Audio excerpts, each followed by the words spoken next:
안녕하세요. 사회자 형제님이 말씀해 주신 것처럼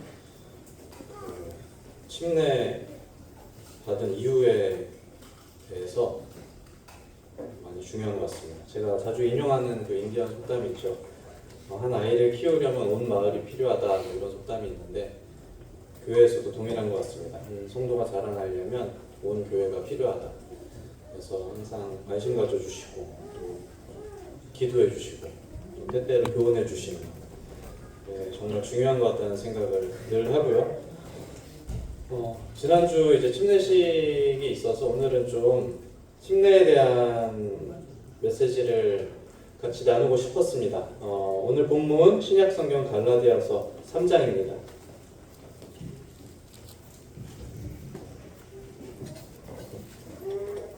신약성경 갈라디아서 3장 27절 한 절을 읽겠습니다.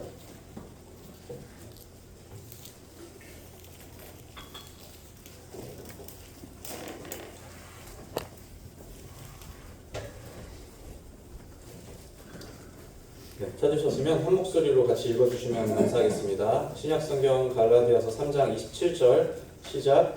누구든지 그리스도와 하기 위하여 세례를 받은 자는 그리스도로 옷 입었느니라.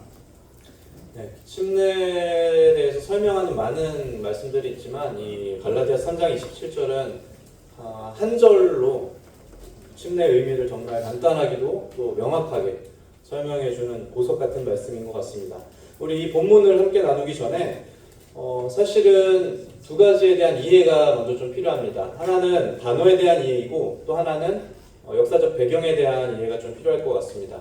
먼저 단어를 볼 때 여기에는 우리가 세례라고 표현된 이 단어에 대해서 사실은 바티조라고 사용되는 이 원어는 완전히 물에 잠기다라는 뜻을 가지고 있습니다. 밥토라는 단어에서 이제 파생됐다고 하는데 이 단어가 주로 사용됐던 용례는 염색했던 천을 이제 염색하는 그 물감에 완전히 담갔다 빼는 그런 용도로 주로 사용됐던 단어거든요.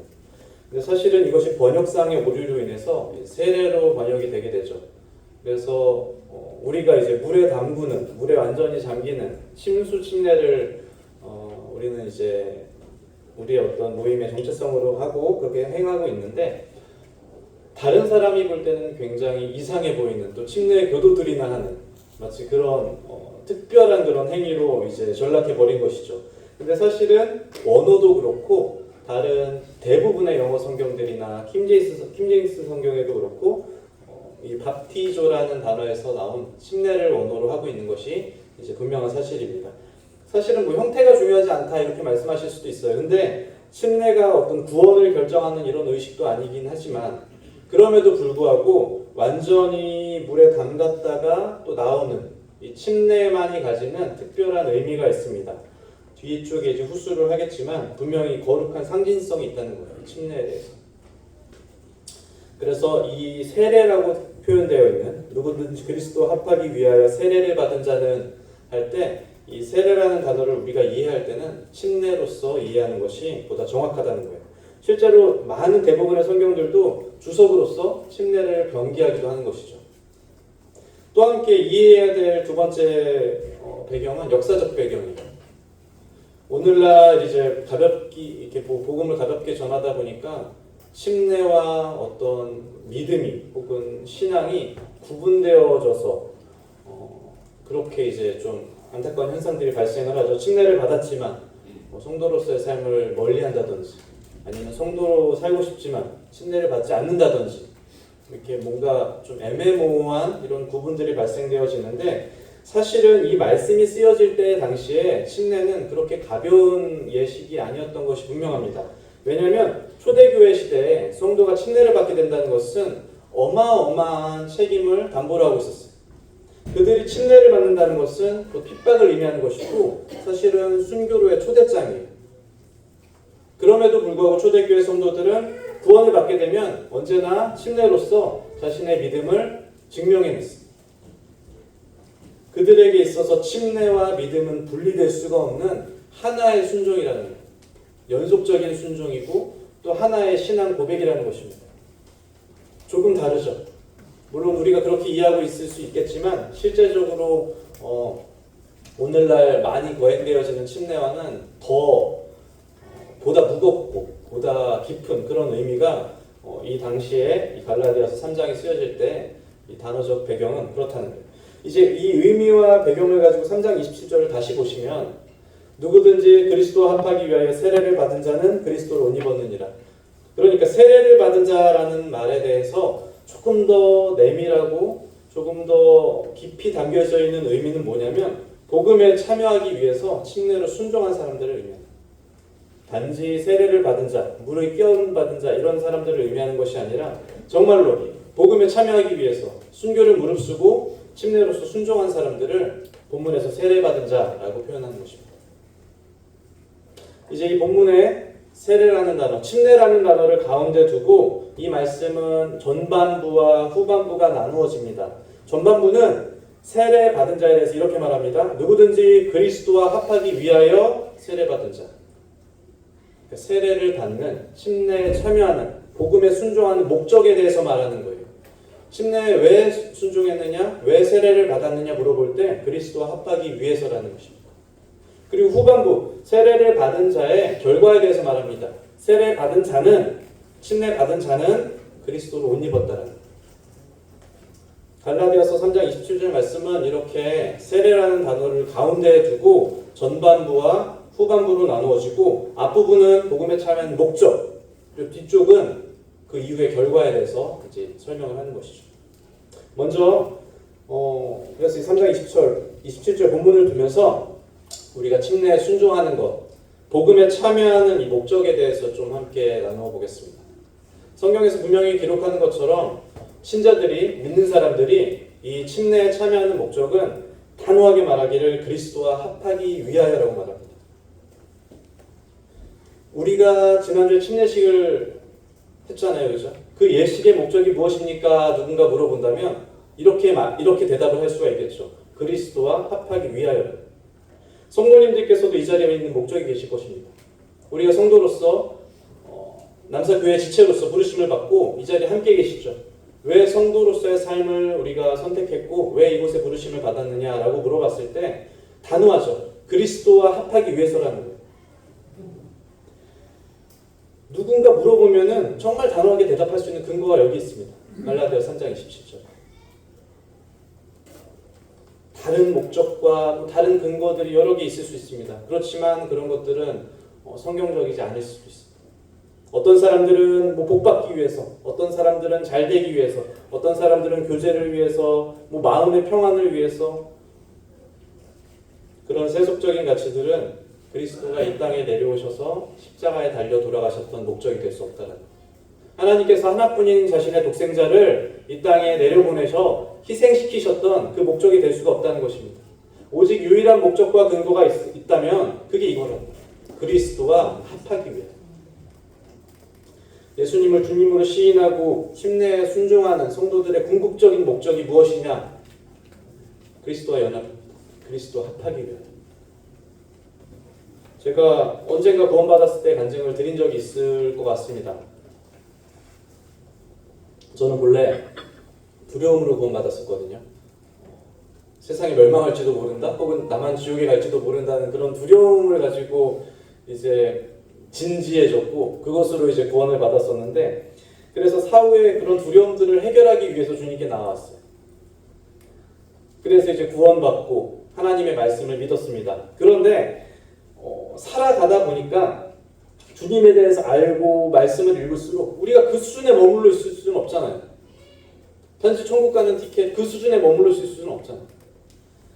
그리스도께서 자신의 생명으로 우리를 대속하신 까닭이 그 수준에 머물러 있을 수는 없다. 하나님께서 원하시는 정말 중요한 이유가 있다는 것입니다.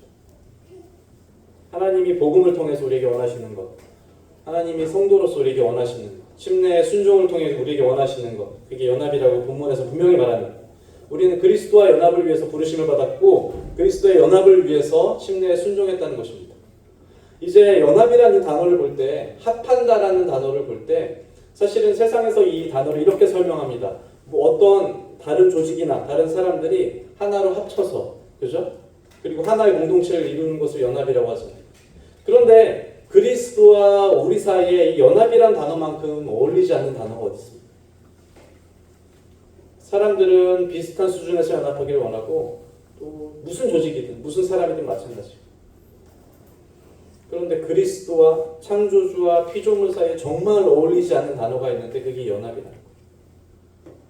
그분은 거룩하시고 저는 거룩하지 않았어요. 그분은 전지전능하시지만 저는 아무런 능력이 없었잖아요. 그분께서 영원하시다고 할 때 우리는 정말 짧은 인생을 살아갑니다. 성경에 기록된 하나님의 모든 속성들 가운데 저와 닮아 있는 속성은 단 한 개도 없다는 말입니다. 그럼에도 불구하고 하나님께서 갈라디아서 27장을 통해서 3장 27절을 통해서 우리에게 말씀하시는 바 그리스도와 합하길 원하십니다. 연합하길 원하십니다. 이것이 얼마나 충만한 은혜인지를 우리가 함께 느끼길 원하는 것이죠. 복음에 참여하는 목적, 침례에 순종하는 목적에 대해서 분명히 말합니다. 그리스도와 합하기 위하여. 이 연합이라는 단어를 조금 더 우리가 이해하기 위해서 로마서 6장을 좀 같이 살펴보겠습니다.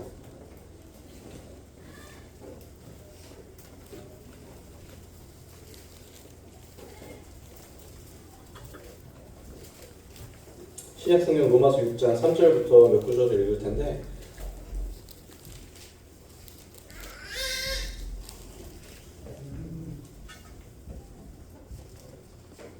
아까 읽었던 말씀을 기억해 보시기 바랍니다. 갈라디아 3장 27절 그리스도와 합하기 위하여 세례를 받은 자는 이라고 시작하잖아요. 그리스도와 합하기 위하여. 자, 이 연합이라는 가치에 대해서 로마서 6장에서 어떻게 설명하는지를 우리 조금 한번 살펴보겠습니다. 6장 3절부터 제가 읽겠습니다. 무릇 그리스도 예수와 합하여 세례를 받은 우리는 그의 죽으심과 합하여 세례를 받은 줄을 알지 못하느냐.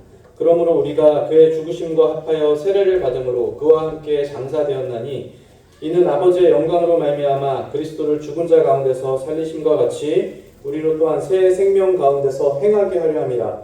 만일 우리가 그의 죽으심과 같은 모양으로 연합한 자가 되었으면 또한 그의 부활과 같은 모양으로 연합한 자도 되리라. 우리가 알거니와 우리의 옛사람이 예수와 함께 십자가에 못 박힌 것은 죄의 몸이 죽어 다시는 우리가 죄에게 종노릇하지 아니하려 함이니 이는 죽은 자가 죄에서 벗어나 의롭다 하심을 얻었음이라. 만일 우리가 그리스도와 함께 죽었으면 또한 그와 함께 살 줄을 믿노니 이는 그리스도께서 죽은 자 가운데서 살아나셨음에 다시 죽지 아니하시고 사망이 다시 그를 주장하지 못할 줄을 알미로다. 그가 죽으심은 죄에 대하여 단번에 죽으심이요 그가 살아계심은 하나님께 대하여 살아계심이니 이와 같이 너희도 너희 자신을 죄에 대해서는 죽은 자요 그리스도 예수 안에서 하나님께 대하여는 살아있는 자로 여길지어다. 로마서 6장에서 끊임없이 합하고 연합하는 것에 대해서 설명을 합니다. 그리고 이 연합은 크게 두 가지로 증명되어지죠. 하나는 죽으심에 연합하는 거예요. 그리고 두 번째는 부활에 연합한다는 거예요. 로마서 6장에서 계속 말합니다. 죽으심에 연합하는 것과 부활에 연합한다는 거예요. 그리스도의 죽으심에 연합된다는 것은 정말 명확한 표현입니다.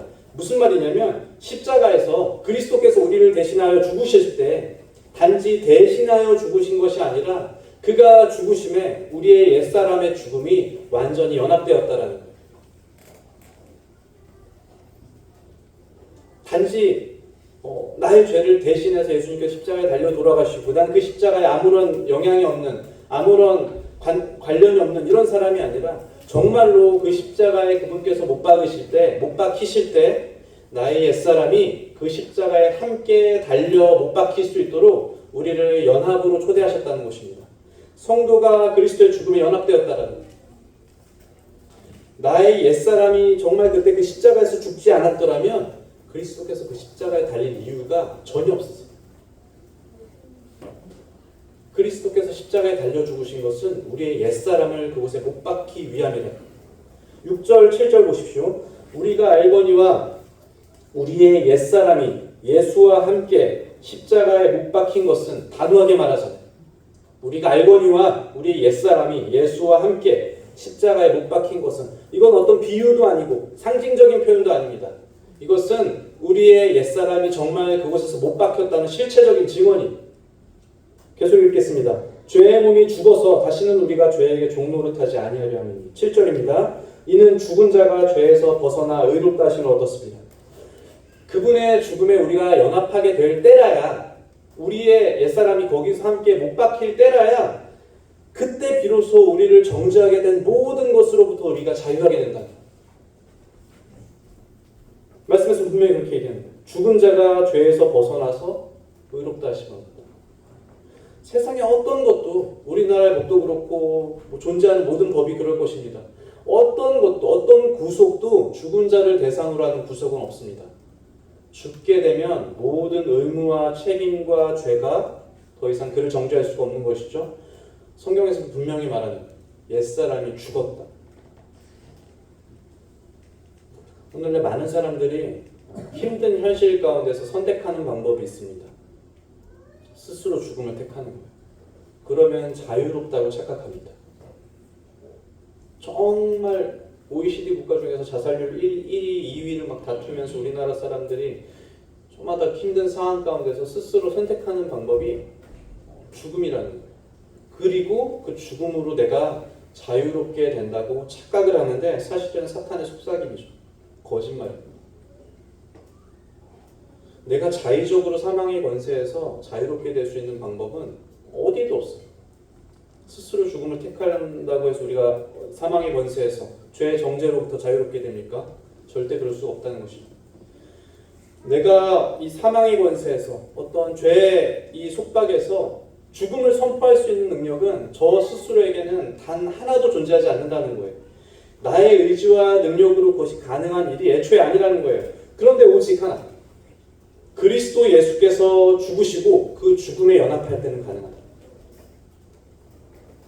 그분의 죽음으로만이 이것이 가능하고 우리가 그 죽음에 연합할 때는 이 모든 것으로부터 우리가 자유할 수 있는 놀라운 은혜가 우리에게 임하는 것입니다. 그리스도와 여기 3절 보시면 그리스도 예수와 합하여 이렇게 말하죠. 그렇죠? 그리고 3절 후반절에도 죽으심과 합하여 이렇게 얘기합니다. 5절 보시면 4절에도 보시면 그의 죽으심과 합하여도 그러잖아요. 그죠? 5절 보시면 그의 죽으심과 같은 모양으로 연합한 자가 되었으면 이렇게 얘기합니다. 끊임없이 얘기하잖아요. 6절에 보시면 우리가 예수와 함께 십자가에 못 박힌 것은 계속 말하죠. 함께, 합하여 다 같은 단어거든요. Into the Jesus Christ. 성경에서 정말 많이 씁니다. 로마서 7장을 비롯해서 이따가 읽겠지만 골로새서 1장, 갈라디아서 2장, 신약 성경에서 우리의 죽으심을 선포하는 모든 말씀 가운데 반드시 함께 포함되는 말씀이 이거예요. 그리스도에서 함께. 그리스도 안에서.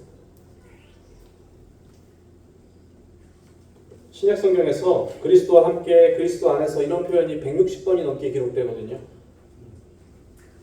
어떤 경우에라도 우리 스스로 이 죽음에 대해서 권리나 능력이 결코 존재하지 않는다는 것. 우리는 결코 죄에 대해서 스스로 죽을 수 없는 존재입니다.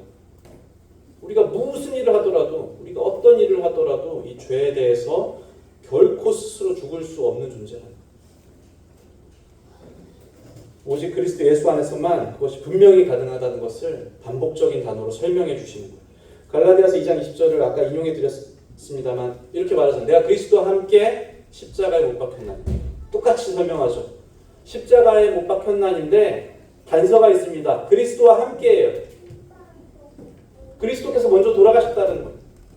그리고 그 죽음에 내가 연합된다는 것입니다. 단어를 잘 살펴보십시오. 내가 못 박혔나니. 완벽한 수동태잖아요. 내가 스스로 못지라는 게 아니에요. 우리는 못 박힘을 당하는 존재예요. 내가 망치와 정을 가지고 내 육신을 아무리 때려 박아봐야 이게 가능한 일이 아니라는 거예요. 우리 옛사람을 내 스스로 십자가에 못 박힐 수 있는 권세와 능력은 우리에게 단 하나도 존재하지 않는다는 것을 우리가 믿음의 눈으로 정말 확신해야 돼요. 우리 옛사람을 못 박을 수 있는 능력은 오직 예수 그리스도에게만 존재한다는 것입니다. 이것은 우리가 노력해서 되는 일도 아니고 우리의 힘으로도 우리의 의지로서도 가능한 일도 아닙니다. 이것은 오직 믿음으로만 가능하다고 성경은 계속 얘기하잖아요. 오래전에 기독교 그 서점가에서 많이 팔린 책 중에 하나가 나는 죽고 예수로 사는 사람 이런 책이 있었어요. 좋은 책입니다. 저도 읽어봤습니다. 그런데 제목만 보고 사람들이 이렇게 생각합니다. 아, 나를 죽여야 되는구나. 나의 자아를 죽여야 되는구나. 나의 옛사람을 십자가에 못 박아야 되는구나. 그러면서 끊임없이 나를 죽이기에 돌입합니다. 성도님들 혹시 해보셨습니까?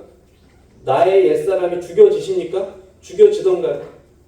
우리의 옛사람과 우리의 옛 본성이 우리가 망치와 못을 들고 십자가에 아무리 때려박아야 그게 정말로 죽여집니까? 성경에서 분명히 말합니다. 내가 십자가에 못 박혔나니. 절대로 우리 스스로 우리 옛사람을 십자가에 못 박을 권세는 어디에도 없습니다.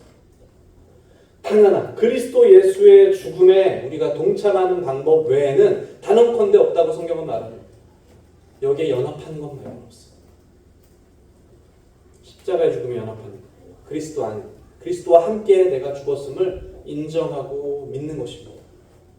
우리 옛사람이 이미 오래전에 십자가에서 못 박혀서 죽었다라는 것을 이제는 우리가 인정해야 되는 거예요. 믿음의 눈으로 그것을 동의하고 그분의 연합으로서의 초대에 이제 우리가 발걸음을 내딛는 것이죠. 그래서 죄에 대해서도 그렇고 죄의 결과에 대해서도 그렇고 삶의 모든 부정적인 가치관에 대해서도 그렇습니다. 그리고 오랫동안 우리가 뭉켜왔던 마음의 상처나 어떤 부정적인 과거나 상한 감정이나 우리가 놓지 못하고 있던 어떤 나의 마음의 문제나 다 마찬가지. 다 어디 있습니까 지금? 이미 못 박혔어. 우리 옛사람은 이미 못 박혔습니다. 제가 성도님들이 못 박으려고 노력할 필요가 없다는 거예요.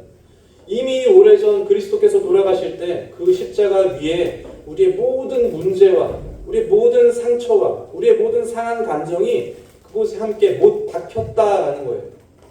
그것이 성경에서 말하는 죽음, 이 그리스도의 죽음에 연합하는 방법인 것입니다. 이것이 그리스도의 죽음에 연합한다는 정말 결연한 의미인 거예요. 단지 우리의 죄가 용서받았다 이런 개념이 아니에요. 연합의 두 번째 측면에 대해서 이제 로마서 6장에서 계속 말하는 바 그것은 부활에 대한 것이죠. 앞서 죽음에 연합하는 것에 대해서 말씀드렸습니다. 이제는 우리가 죽음에 연합했고 그분께서 부활하실 때 그 부활에도 연합됐다는 거예요. 그리스도께서 죽으신 후에 3일 만에 다시 살아나셨습니다. 그분께서 무덤 문을 열고 나오셨어요. 그분께서 살아계실 때는 사람의 몸으로서 오신 하나님의 아들이었지만 그분께서 부활하실 때는 완전한 신성을 보여주시는 창조주로서의 모습이었어요. 권위와 능력이 있으시고 십자가 우편에 앉아 계신 창조주로서 그분은 부활하셨다는 거예요. 죽음을 이기시는 권세로서. 우리가 그 부활에 연합된다는 것은 무엇을 의미합니까? 그 권능에도 연합된다는 것이고 그 은혜에도 연합된다는 것이고 그 영광에도 연합된다는 거예요. 그것이 성도만이 누릴 수 있는 정말 귀한 복이라는 거예요. 침례라는 예식이 특별한 점이 바로 여기 있는 것이죠. 침례라는 예식이 정말 다른 세례나 어떤 다른 종교적 의식과 구별되는 특별한 부분이 바로 여기 있습니다. 예수 그리스도를 주로 고백하고 물에 들어갈 때 그는 함께 장사됩니다. 모든 옛사람이 이미 죽었음을 고백하는 것이잖아요. 그리고 물에서 올라올 때 그는 부활하는 거예요. 아니 엄밀히 말하자면 다시 태어납니다. 새로운 피조물로서 재창조된다는 거예요. 6장 8절부터 보십시오.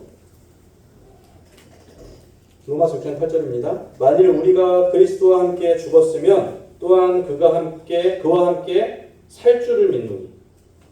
그리고 9절입니다. 이는 그리스도께서 죽은 자 가운데서 살아나셨음에 다시 죽지 아니하시고 사망이 다시 그를 주장하지 못할 줄을 알미로다.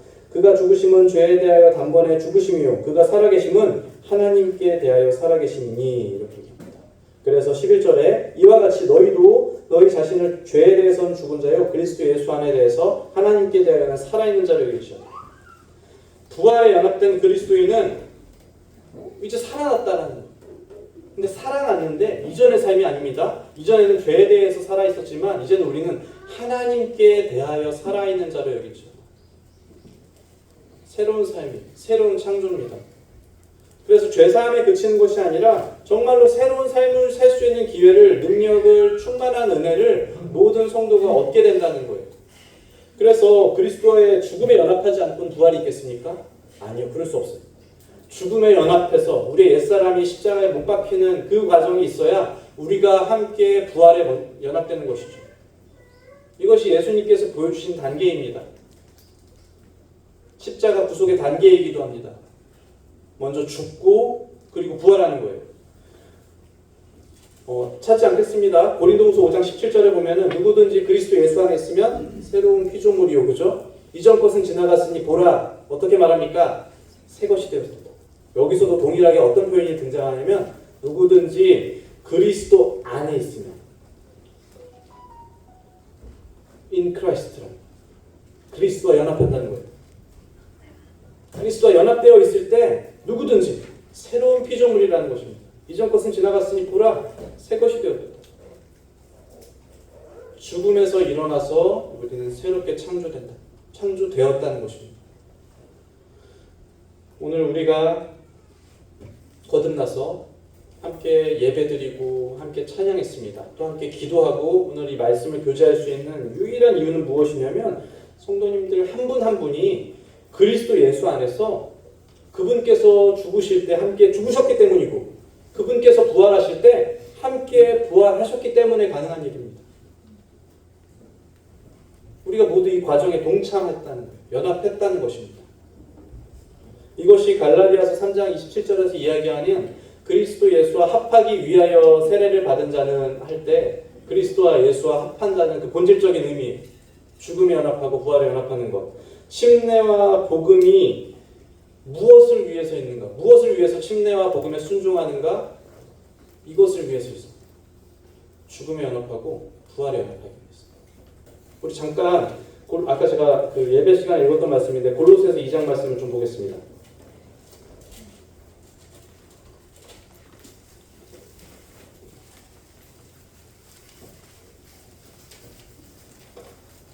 골로새서 2장 12절입니다.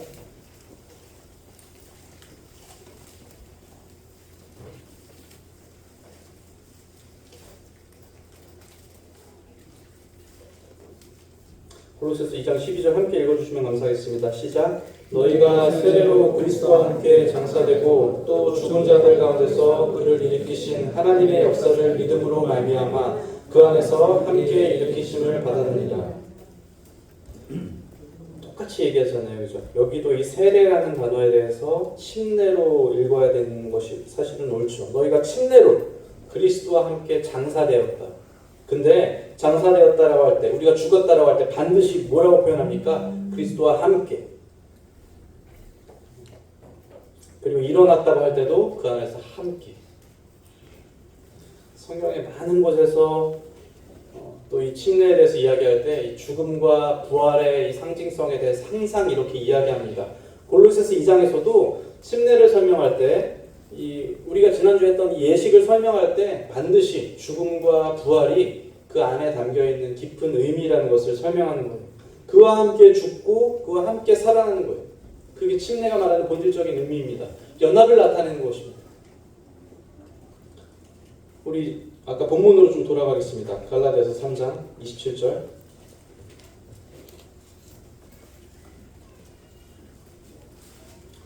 갈라디아서 3장 27절 아까 전반부를 읽었죠. 누구든지 그리스도와 합하기 위하여 침례를 받은 자는 침례를 받는 목적에 대해서 다시 얘기했습니다. 그리스도와 합하기 위해서라는 거예요.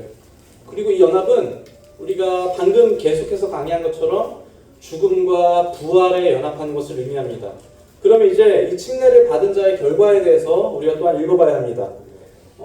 그리스도와 합하기 위하여 침례를 받은 자는 그리스도로 옷 입었느니라 이렇게 이야기합니다. 침례를 받은 자들의 결과에 대해서 이렇게 표현하는 거예요. 그리스도로 옷 입었느니라. 그리스도로 옷 입었다. 이것은 우리가 잘 알고 있는 것처럼 먼저는 상태적인 거룩함을 의미합니다. 우리가 그리스도로 옷 입어서 완전히 거룩함을 입었다라는 것을 의미하고 또 두 번째로는 그 상태에 걸맞는 새로운 삶을 의미하는 것이죠. 그리스도로 옷 입었다라는 것은 이렇게 두 가지 의미가 있어요. 상태적인 거룩함과 또 새로운 삶을 의미합니다. 인류 역사에 처음으로 옷이 등장했던 게 언제인지 아십니까? 역사상 처음으로 옷이 등장했던 거 창세기 3장에 나와 있잖아요. 그죠? 아담과 하와가 죄로 인해서 수치를 느끼고 부끄러움을 느꼈을 때 그때 역사상 처음으로 의류라는 게 등장했어요. 하나님께서 만들어주셨어요. 하나님께서 옷의 창조자세요. 그분께서 동물을 잡아 동물의 피로 희생을 하시고 아담과 하와의 수치와 부끄러움을 그 옷으로 가려주셨어요. 그게 옷의 역사입니다. 죄에 노출된 아담과 하와의 수치를 덮기 위해서 하나님께서 만들어주신 옷이라는 거예요. 이제 그리스도로 옷 입었다라고 말할 때 하나님께서 동일한 은혜를 이제 성도님들과 저에게 베푸시는 것이죠. 죄와 수치 가운데 죽었던 우리에게 이제 그리스도로 옷 입어주신다. 완벽히 거룩한 옷. 무엇으로도 정죄할 수 없는 완벽히 거룩한 옷을 우리에게 입혀주신다. 우리의 상태적인 거룩함을 정말 완벽하고 완전하게 상징하는 거잖아요.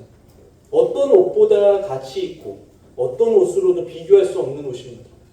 그리스도 예수로 옷 입는다는 것은 하나님께서 믿음과 복음에 순종했던 또 침례에 순종했던 성도님들과 저를 보실 때 이제는 우리의 옛사람으로 봐주시는 게 아니라 그리스도로 옷 입은 그리스도로 옷을 입은 하나님의 자녀로서 보시다. 오늘 아침 우리가 예배 자리로 나옵니다. 저도 그렇고 성도님들도 이 아침 예배당으로 이제 향하잖아요.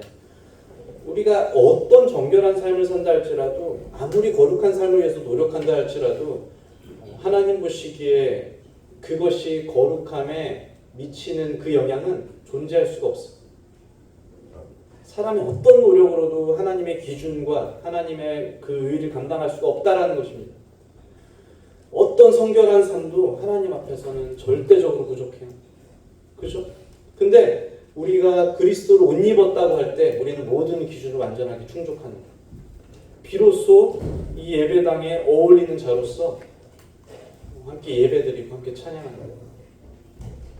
이 의로움에는 이 그리스도 예수로 옷 입은 이 의로움에는 정도의 차이나 어떤 시간의 변화나 이런 것들이 존재하지가 않습니다. 무슨 말이냐면 지난주에 침례받은 우리 경찬 형제와 침례받은 20년 된 저의 의로움이 차이가 있겠습니까? 없겠습니까? 존재할 수가 없다. 동일한 의로움이라는 거예요. 하나님께서 의롭다고 인정해 주신 이 의로움은 차이가 존재하지 않는 동일한 의로움이에요. 경찬 형제나 저나 또 앞에 계신 부친님들이나 믿음을 고백한 지 오래된 분들이나 이 의로움의 정도의 차이가 존재할 수가 없다는 거예요. 왜냐하면 이 의로움은 나의 영향에 미칠 수가 없는 존재이기 때문에, 나의 영향에 미칠 수가 없는 그리스도로 옷 입은 의로움이기 때문에. 맥킨토시 형제님이 자신의 책에서 이 신자의 의로움에 대해서 어떻게 설명하셨냐면, 신자는 어제보다 오늘 더 의로울 수 없으며 오늘보다 내일 더 의로워질 수 없다라고 했어요. 왜냐하면 그리스도 예수 안에 있는 영혼은 마치 그가 하나님의 보좌 앞에 있는 것처럼 완전히 의롭다함을 받았기 때문입니다. 우리는 어제보다 오늘 더 의로울 수도 없고 오늘보다 내일 더 의로워질 수도 없어요. 이미 의롭다함을 받은 것은 완전한 의로움이기 때문에 그리스도 예수로 옷 입은 완전한 의로움은 변화되거나 퇴색되거나 타락될 수가 없다라는 거예요. 이것이 오늘 저와 성도님들이 담대하게 예배드릴 수 있는 귀한 원천입니다. 그렇죠? 우린 이것을 믿고 이것을 의지해서 이곳에 나오는 것이죠. 그리스도 예수로 옷 입는다고 할 때 이제 우리가 그리스도 예수로 옷 입는다고 할 때 이것은 어떤 상태적인 거룩함을 의미하기도 하지만 또 반면에 이 옷을 입은 자들로서 우리가 새로운 삶에 대해서 그리스도 옷 입은 자처럼 살아야 되는 그 새로운 길에 대한 의미이기도 합니다. 우리가 그렇게 살아야 되는 삶에 대한 가치를 제시하는 것이죠. 죽음에 연합하고 또 부활에 연합되었다면 이제 연합의 마지막 단계가 남아 있습니다. 그것은 무엇이냐면 우리의 삶이 그리스도 예수의 삶과 연합되어지는 부분. 이것을 삶에 대한 연합이라고 저는 부릅니다. 성도의 삶 또한 그리스도 예수의 삶과 연합되어진다는 거예요. 그래서 우리가 이전에는 그렇게 살 수 있는 능력이 없었지만 이제는 우리가 그리스도 예수의 삶을 본받아서 살 수 있는 능력을 그분께서 우리에게 충만하게 부어주신다는 거. 우리 함께 읽었던 로마서 6장에서도 아까 3절부터 11절까지 읽었잖아요. 잘 되새겨 보십시오. 3절부터 11절까지 계속해서 연합에 대해서 이야기합니다. 죽으심에 연합하고 부활에 연합하고 성도가 어떻게 연합하는지 로마서 6장 3절부터 11절까지 얘기한 다음에 12절에서 어떻게 시작한 줄 아십니까? 그러므로 이렇게 시작합니다. 그러므로 이것은 어떤 접속사입니까? 이제 성도가 삶으로 보여줘야 되는 은혜 아래서의 삶이 존재한다라는 거예요. 연합되었으면, 죽음에 연합되고 부활에 연합됐으면, 그러므로 이제 성도가 어떻게 살아야 되는지, 우리의 신분에 맞는 그 삶으로의 부르심이 있다는 거예요. 갈라디아서 2장 20절도 아까 제가 인용했잖아요. 그죠? 내가 그리스도와 함께 십자가에 못 박혔나니 여기서 끝나지 않잖아요. 그 이유는 무엇입니까? 내가 그리스도와 함께 십자가에 못 박혔나니 그런즉 이제는 내가 산 것이 아니요. 그죠? 오직 내 안에 그리스도께서 사시는 것이. 이제 내가 육체 가운데 사는 것은 나를 사랑하사 나를 위해 자기 몸을 버리신 하나님의 아들을 믿는 믿음 안에서 사는 것이다. 이제 남아있어요. 삶에 대한 연합. 그리스도와 연합됐다는 것은 상태적인 거룩함과 더불어서 반드시 뒤따르는 것입니다. 우리가 영적인 풍성함을 누릴 수 있는 기회가 우리 모두에게 반드시 주어졌다는 것을 우리가 정말 믿어야 됩니다. 말씀을 드리겠습니다. 저는 오늘 지금 침례에 대한 이야기를 하고 있잖아요. 그죠? 침례에 대한 메시지를 드렸습니다. 갈라디아 3장 27절을 통해서 보십시오. 단순히 침례의 어떤 그런 행위를 의미하는 것이 아니라 침례라는 것은 무엇입니까? 본질적으로 이것은 믿음의 순종을 의미합니다. 복음에 순종하는 것을 의미합니다. 우리의 믿음과 침례를 떼놓고 생각할 수가 없어. 우리가 그리스도 예수를 주로 시인한다는 것, 침례에 순종한다는 것은 분명한 목적이 있습니다. 그 목적은 그리스도 예수와 합하기 위하여, 연합하기 위하여. 무엇의 연합입니까? 그분의 죽음의 연합이고 그분의 부활의 연합입니다. 그래서 이제 침례를 받은 우리에게 새로운 도전이 있죠. 그리스도 예수 옷 입었느니라.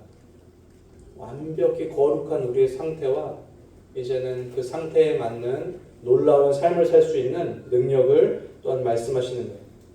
이제 침례에 순종한 우리 경찬 형제를 포함해서 또 남사교회 모든 성도님들에게도 동일한 부르심이기도 합니다. 이것에 예외는 없습니다. 요한복음 15장의 포도나무의 비유에 대해서 예수님께서 말씀하실 때 나는 포도나무에 너희는 가지라 이렇게 얘기하시잖아요. 그가 내 안에 내가 그 안에 거하면 사람이 열매를 많이 맺는 나를 떠나서는 너희가 아무것도 할 수 없습니다. 우리는 이 진리를 깊이 믿기를 원합니다. 우리가 그리스도 예수 안에 거하는 것, 이 연합의 상태로 그리스도 예수와 함께하는 상태로 그리스도 예수 안에 있는 상태로서 우리가 부르심을 받았고 그것을 위해서 부르심을 받았으며 이제 우리의 남은 삶도 분명한 부르심이 그 안에 있다라는 사실. 함께 기도하겠습니다.